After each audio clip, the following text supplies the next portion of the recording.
Welcome to my grade 12 UMS class for this school year LAC section under the UMS strategy.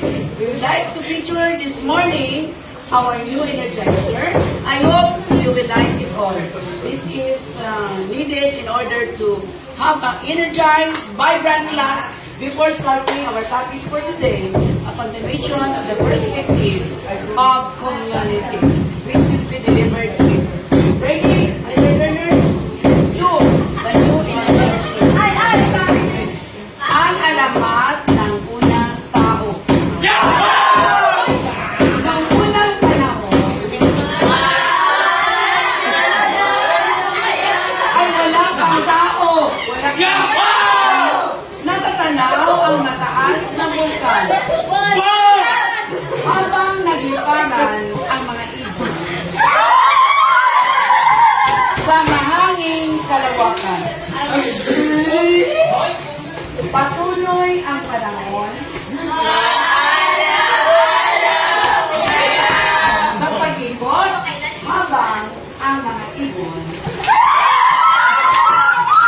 ay masayang nagliparan sa itaas ng bulkan. Ang mga tao ay wala pa ng panahon nito. Ang mga hangin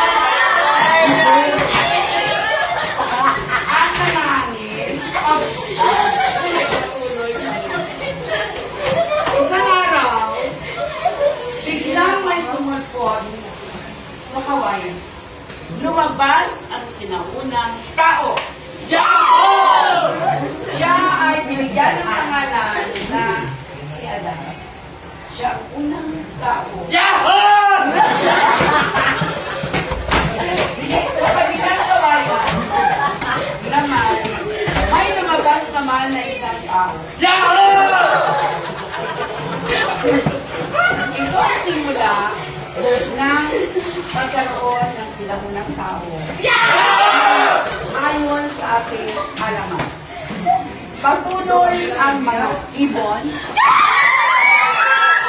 sa pagliparan sabay na itinggap ng pagpulso-pulso ng minsan-minsan, pumuputok pa rin ang kung ano ang mangyari sa hangin, sa ibon, sa tao, sa bulkan, tanging Diyos lang ang nakakaalam.